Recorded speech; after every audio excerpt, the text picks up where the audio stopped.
Yo, how's it going, everybody? It's the Masked Man, and today we're going to be talking about My Hero Academia. As of recently, I've been reading GTO, but I'm currently still reading that. But during the meantime, I was also trying my best to catch up on My Hero. For those of you that ask how I'm able to do all this and seem to read quickly, I don't think it's that I read quickly, it's I just haven't slept in like 2 days. Now, I actually tried to get into My Hero Academia about last year, but I dropped it around chapter 60, moved on to read some other things that I'm very glad I ended up reading, but now that I've heard a lot about what's going on, I wanted to kind of give my thoughts on the overall series, and I just kind of want to throw around my overall thoughts. When it comes to My Hero, there's usually a volatile reaction on two sides. You have people who absolutely love the series, of course, the My Hero Academia fans. You have the people who absolutely hate the series, and then you always have the people in between. Now, I understand most of the negative, reactions towards My Hero is usually a response to the fan base, not necessarily the actual content of the manga itself. And as I said in my previous video when I covered Black Clover, I look at My Hero Academia as just another thing within the shonen demographic. In other words, I'm not going to look at My Hero or look at Black Clover and expect the same things I do with other series that may go a lot deeper into some of the themes that it portrays. Now, before I get into my handful, I will say, of criticisms, I do want to give the positives of the series. My Hero, just like every other solid to good shonen series, has a good cast. I think My Hero Academia has a very wide cast of enjoyable characters, ones that all provide good character interactions that provide all things across the spectrum: comedy, action, things that you would want from your side characters. So again, nothing exactly unique to My Hero Academia, but nonetheless worthy enough of being mentioned. Many times the side characters are actually way better than the protagonist, but like I said, My Hero isn't the first series to have this be the case. One of the things that I think is a plus to My Hero, but ends up serving a detriment, is the focus that the author gives to some of these side characters and the importance that he gives them. I think characters like All Might, Endeavor, are all phenomenal characters. I also like Todoroki. I personally also enjoy Bakugo, but not from a narrative sense, just I understand that level of almost psychopathic Michael Jordan, Kobe Bryant competitiveness. I get that. And whilst although you could definitely find better examples of a rival character, I think Bakugo is a solid one nonetheless. He does what's needed of a side character, and that's constantly pushing the protagonist to new heights. I'm also a big fan of Kirishima. I think he adds a decent amount to the story. I'm very interested in his side plotline and all of that. The only thing that I have an issue with the side characters, and I'll throw this out now, is outside a lot of those fun character interactions, the majority of them almost contribute nothing. And here's what I mean. When you have the whole Class A versus Class B thing, which don't worry, I will definitely get into later, outside of that, when it comes to the giant big confrontation of the story, a lot of them feel just not needed.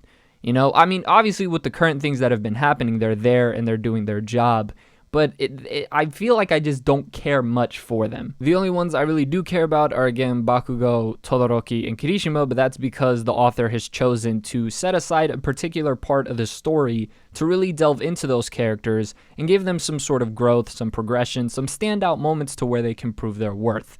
The rest of them, not so much in the grand scheme of things. Now, I digress. I'll get into the next point of a major positive for My Hero Academia, and that's just how amazing the paneling and the artwork is. Now, when I say artwork, I understand it's not, Vagabond, Pun Pun, Berserk. I get that. That's not what I'm getting at.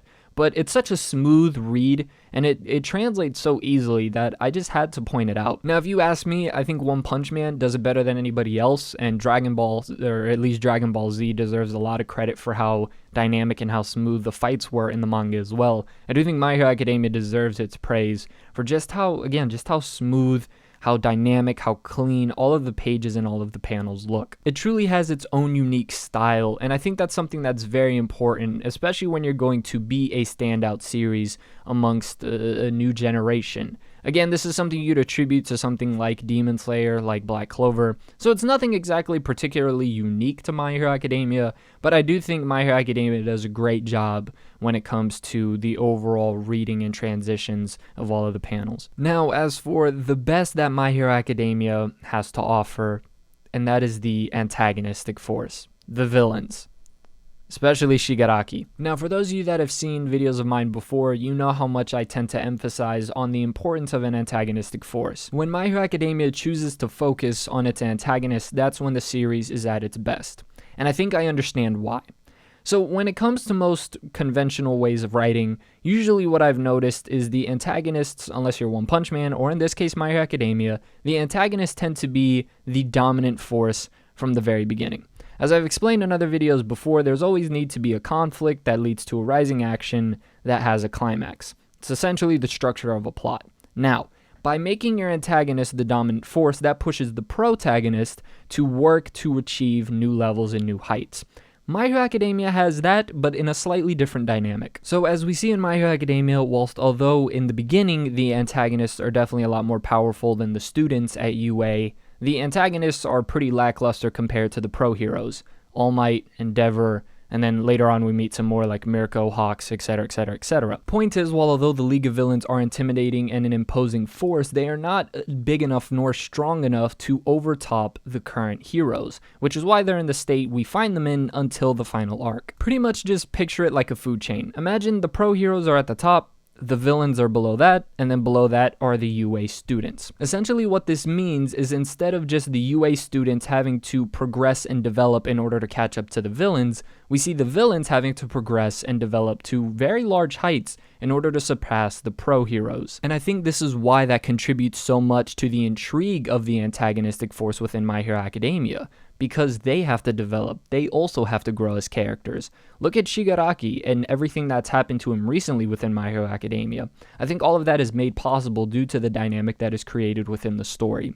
Hence why I think that the most interesting aspects and the best My Hero has to offer is through the antagonists. It's able to get great writing, great progression, great development, all in a very limited and short amount of time compared to the amount of time that's given to the UA students. And if you were to include all of the characters, pro heroes and villains, and ask me who's my favorite, it's gonna be Shigaraki and Dabi. So now there's this conflict within the pro heroes and the villains to where also the pro heroes have to grow and change as All Might has had to step down. And this is where we also see My Hero at its best when it comes to Endeavor's writing. He's learning being a hero is so much more than just being powerful, and I absolutely love it.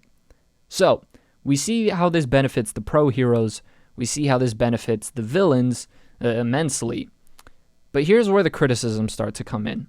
Whilst although I do like the dynamic, I see it as a trade-off.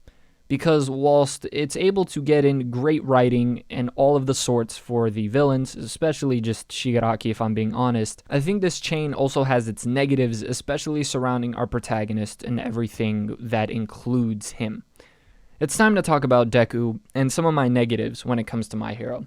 The first negative that I see with My Hero Academia, due to this plot and structure that it ends up having, is the pacing.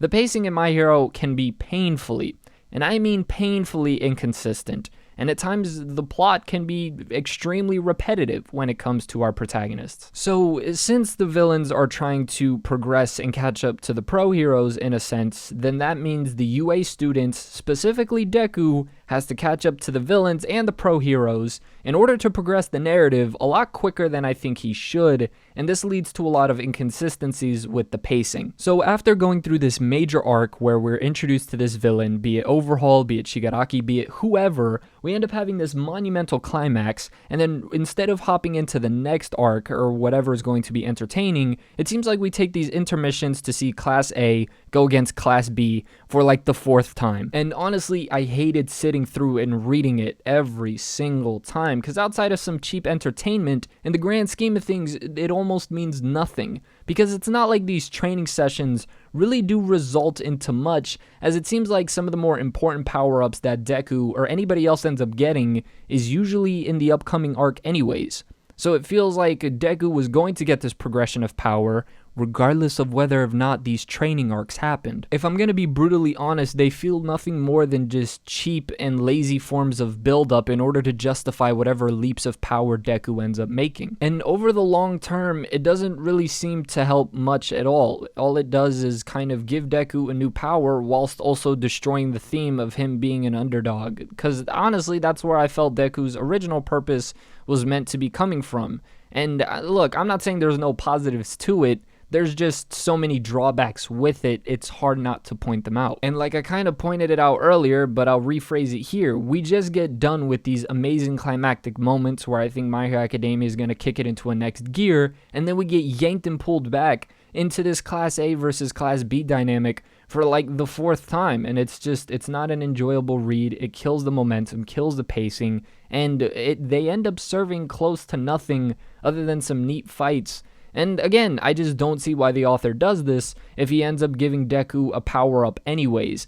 And you could say, oh, well, some of the power-ups he gives are during those Class A versus Class B things, but why? Why do that? You could quite literally easily just progress the story regardless without this Class A versus Class B dynamic and still give Deku the power-ups. They would feel a lot more appropriate due to the circumstances that are happening. Are you trying to tell me that Deku, after fighting in a life, death, or situation, now he's going to unlock this power when he's basically doing a sparring match against some other students? I'm not buying it. And look, just to make this very clear, I don't dislike Deku's personality. I get it. I understand it. It's admirable. It's pure-hearted. I'm fine with that. There's just so many things surrounding his writing, because we go through these excruciating moments where it feels like Deku is supposed to have some sort of build-up, but they feel completely inconsequential and devoid of the fact that he ends up getting a power-up anyways that comes out of nowhere. You cannot tell me that some of his most recent quirk power-ups were very painfully lacking in proper build-up. So you're trying to tell me All Might, with decades of experience, didn't know this? It just doesn't click right. And I think more so than just that, because I can look past that, is even My Hero as a story goes as far as to show you that Deku ain't nothing when they introduce Lemillion. Come on now. Lemillion literally showed up and it was like, I could be the protagonist. That is not okay when another character in the course of 10 chapters pretty much is already accomplished or seems to be on the same plane as you as a protagonist who had over 100 chapters to prove your worth. Listen, if you can take your protagonist out of the story and quite literally swap him with anybody else and there would be no difference whatsoever to the actual events that take place, I think that's a major issue. Because it feels that way with Deku. In the grander scheme of things, he seems so inconsequential, and all of the things that the author chooses to take time to focus on feels so irrelevant to the bigger grand scheme of things that the author ends up resorting to giving him these cheap, seemingly ass-pull power-ups out of nowhere, because if Deku isn't caught up to the villains, then we're in a bit of a pickle. So essentially what I'm trying to get at is the author kind of wrote himself into these issues to where he now has to push Deku to that next level, because if not, the story is stuck. And I'm gonna say this, all because you power up your character does not make them a better character. I find Deku, whilst although I do like him, I do find a lot of the themes surrounding him to be, again, extremely repetitive and as redundant as some of the arcs, or at least some of the storylines when it comes to the arcs in My Hero Academia. I get it. I get your message. I got it, Deku, after the 30th chapter. Move past it, bro. Grow. I'm not saying he has to change completely as a character, but when you have to keep on repeating the core foundational themes of your protagonist over and over and over and over again, I kind of get sick of it. Honestly, when reading My Hero Academia, you can really see the author do a lot of things to try and push Deku in a position to succeed, as from the get-go, Deku was already in an unfavorable position to begin with. Again, remember the dynamic between the heroes and the villains and how they're very high up compared to the UA students? Well, part of Deku being stumped in that progression is the fact that the major threats within the stories can be taken care of by the pro heroes. Therefore, the UA students aren't really pushed to their limit until recently, which is why I think the best My Hero has had to offer has been from chapter 230 and up. But before that, it just feels so inconsistent with the plot lines, with the pacing, and with sometimes the overall decision-making that the author has when it comes to how he manages his characters. Again, mostly with Deku. How are you going to tell me that it took him 100 chapters to finally think to himself, someone who is shown in the story to be extremely meticulous and smart at times, it took him 100 chapters to realize, hey, instead of punching, why don't I throw a kick? What? Now, also outside of that, a lot of the dialogue, and I said this about Black Clover, some of the dialogue in My Hero Academia could come off as especially early on, painfully cheesy, corny, things that I've heard a million times but executed a lot better. And so whilst although I can admire My Hero Academia at times for the concepts it tries to tackle, the concepts themselves for me is completely irrelevant if the execution falls short at times. And so My Hero Academia's greatest strength has been with its antagonistic force, which is what I'll give it props to because some series struggle in doing so, but its biggest weakness is its protagonist. I think depending on what you compare Deku to, he isn't the worst protagonist out there. I think especially recently he has made some strides, and I hope that we end up seeing something monumental more so to his character instead of just some big angry power-up. And I'm going to be honest with you about that as well. Let's not pretend like Deku has been the first protagonist to get a little angry and then go off. He isn't. We've seen this concept a billion times before. But as long as it can be used to push Deku's narrative as a protagonist and kind of give him some more just anything to his character, then I'll be fine by that. Overall, I know this was a long video where I could really go a little more into my positives and criticisms because I think I need to, especially knowing, or at least knowing the reputation of the My Hero Academia fanbase. But if I'm going to be honest, I think My Hero is a solid shonen, one that I think is a great starter anime for anyone who's completely new, especially of the younger demographic, the younger age. Is it one of the greatest of all time? No, I don't even consider it to be one of the greatest of all time within its own demographic. I definitely think it's a good one. I don't completely think it's trash with no value to it whatsoever.